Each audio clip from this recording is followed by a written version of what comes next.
I want to share with you what these sample quilt panels look like, and I thought what better way to display them all than to hang them all on my washing line in the garden. So here they are, and let's have a closer look at them.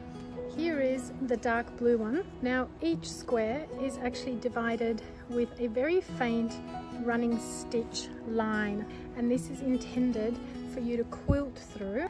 The designs on here come from traditional Polish folk art designs that are found on embroidered blouses and Polish embroidered vests. So this blue one here, you can see the colors, they're all my signature colors. It is 1 meter wide and 1.4 meters long. Next is this beauty. Now I wasn't going to release this one, I was going to keep it for myself and do a big test because I've not done a design like this before, but I loved it so much when it came back from the printers that I've decided to offer it up as well. Now this quilt design is intended to be used completely in one piece, as opposed to these ones where you can cut up the squares and actually incorporate other fabric into it. This one over here, the designs are all in that one piece, and what you could do is you could actually add additional squares around the edges if you wanted to and make it into a really big quilt. This is intended for embroidery, but the designs are big and simple and very easy to stitch. And as you can see, the style on this one, the patterns over here, are the same as the patterns over here. Now this gorgeous checkerboard effect with diamonds is also, as you can see, a repeat of the same traditional Polish folk patterns. So the floral designs here and here and here are the same. They do repeat themselves, and the colors also repeat themselves. So the navy blue on this one is the same as the navy blue here and the same as the navy blue there. Now with this one over here, you could cut out each square individually.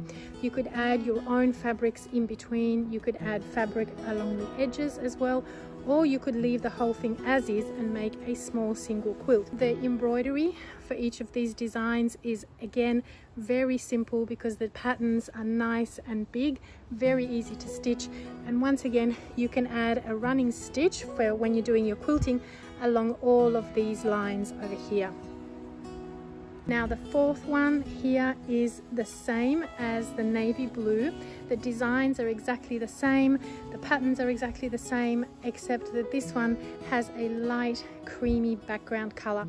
And once again you can see that the squares have been separated by a running stitch line. I call it a running stitch line because you can either cut up these squares and add sashing or other squares in between, or you could keep the whole thing in one piece and then use these lines as your quilting lines. Now because the quilts use the same 10 colors throughout, they're quite easy to mix and match, especially these square ones over here, where you could cut up individual squares and mix this one maybe together with some panels out of this one or some panels out of this one.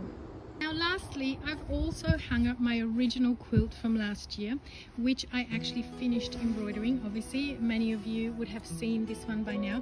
This design, I wasn't going to bring it back, but it's been so incredibly popular last year, and this year I've had a lot of emails and messages asking me if I'll be re-releasing this design, and so I've decided to say yes, this one will be coming back exactly as it is. Now this one comes with photos of every single square that are easy to follow, so the stitches are already done and you can actually see exactly what it's going to look like. But looking at this quilt over here, as you can see, I've done the quilting lines along the squares, and I've also added these shapes here around each design. Now I just drew them freehand, but they act like an additional kind of support, additional quilting throughout. So the embroidery on this, you can probably imagine these ones over here would all have that similar style of embroidery on it. Now I'm going to add some embroidery onto this quilt here, which is the big blue one, just to show you that the patterns on here are actually really easy to stitch. They're intended for simple embroidery, but to create a beautiful and textured impact.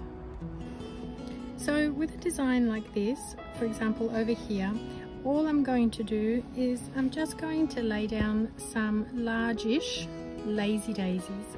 And all we're trying to do with embroidery on a quilt is just to create beautiful texture and bring those colors to life.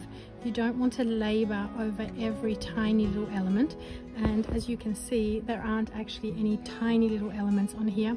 Everything is quite manageable and nice and big. I'm just going to do some lazy daisies. I'm going to put one single lazy daisy on each of these leaves.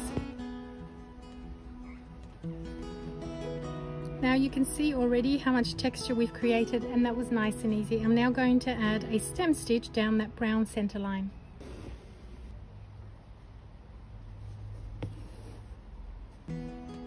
Now I'm actually using all 6 strands to do this embroidery, but for when I start tackling my own full quilt, I'm actually going to be using only 4 strands, because 4 strands, for 2 reasons. It still gives you a nice chunky effect, so you'll still get the beautiful textures, but 4 strands means that your thread is going to last you a lot longer. So you'll be able to cover a lot more of the quilt with fewer skeins.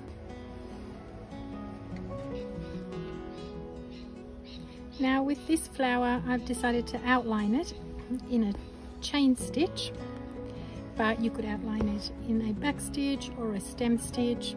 And then on the inside of each petal, I want to add like a little highlight perhaps. And so I'm going to do it continuing with the red thread. I'm going to do a little, what's called a pistol stitch, one inside each of the petals. And you can see how quickly and easily you can actually embellish these designs, because we don't want to make things complicated. We just want to add a few stitches that really enhance the colors, they lift the design, they give it some texture. And look how easily and quickly this flower is coming to life.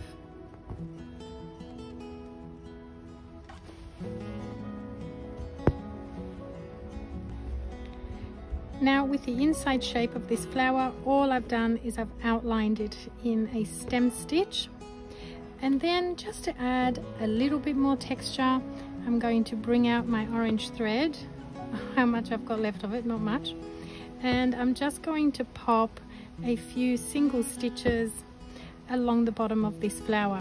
Now obviously I still have to finish off my red petals, but I think you get the gist. These patterns really don't require a lot of work, but they do come up beautifully and very quickly.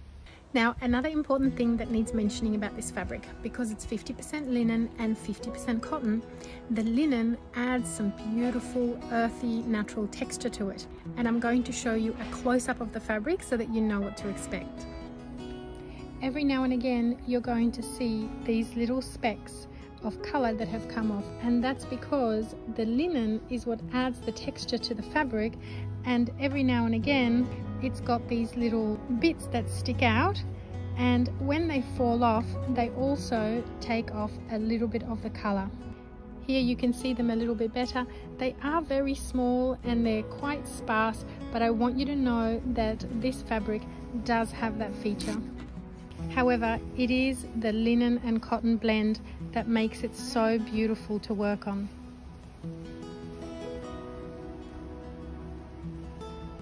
So the print is on one side and the reverse of the quilt is white, because the design is printed onto a white piece of fabric.